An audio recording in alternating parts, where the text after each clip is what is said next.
Earthlings. And why do we keep on relying on species that exist out with planet Earth? Why can't we focus on the species that actually exist on Earth? We're discovering thousands of different species every single year. But Gary's point was that he was a man who had no interest in this until something he believes happened to him. Yeah. Professor I'm certain that something happened to Garry. I'm certain it was something that he doesn't understand, I don't understand, and there are a few things that have happened to me in my life that I don't understand, nothing as dramatic as that.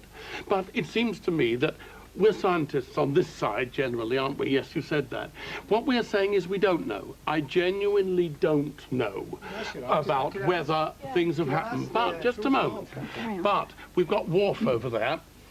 The reason why we depict aliens like that is because of the poverty of the studios, because they can't design really appropriate aliens that are biologically good. And it's the poverty of the imagination of the people who see them which make them describe men or man-like anthropomorphic creatures. That's for a television show. You're not gonna what do you want to design for a television show that you want to be believable? I know but do the reports... That's fed to people, what we're looking at. That's fed to them, their imagination brings it back. Exactly. And if they see an alien, that's what they think they're going to see. Do the people you talk to describe things, whatever, that look like people? They describe beings about 4 feet 6 tall, usually grey, with the black eyes, very common now all over the world. And that includes, by the way, natives in South America. They don't get X-Files, they don't get magazines, they don't get newspapers. They're reporting the same things right now. But well, why is that? The Loch Ness Monster and the other monsters that are described from Russian lakes and South American lakes also all look like each other. We're not discussing monsters tonight. One of the problems for the human mind is not very inventive. One of the problems for us skeptics is the hard evidence, just finding some kind of hard evidence. There is hard evidence. Yeah, but one of the problems we hear is that the hard evidence is being covered up by, say, the government. Okay, they know more than they're letting on.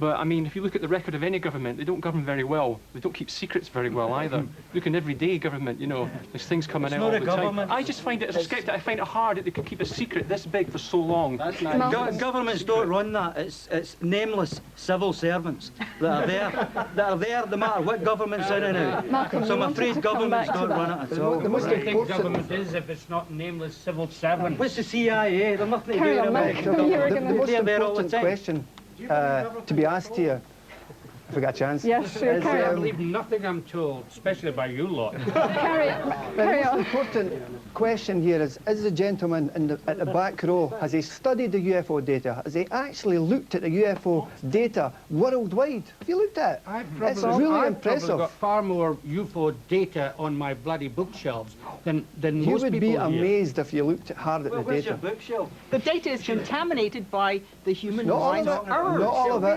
Not all of it. Imperfect Colin, yeah. We understand. I Colin. was disappointed with the man said I was attention seeking. I mean, I couldn't be further away from the truth. I mean, I didn't want anything to do with this. I just backed away. I mean, I had physical scars. I mean, if I can make them up and just put them on my body. I'm not going to show you. Well, he's telling you. There's cases in Belgium where the military have chased these vehicles.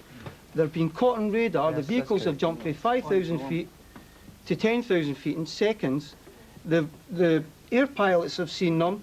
The actual staff actually come out and made a statement that they don't know what the craft was. It was photographed, they've got pictures yet, and it was seen by... A lot of pilots seen them, But David, Colin's telling you that he does have the evidence in the form of the scars. How do you explain that? People can get scars in many different kinds of ways. They can burn themselves with a cigarette, for instance, or cut themselves. People do it all the time. They go to psychiatric hospitals all the time because of that. Well, I think that this side is tending to be forced into a pseudo-scientific argument, which is unfortunate, really, because this side can hide behind science. Right. Okay, I must stop you, unfortunately.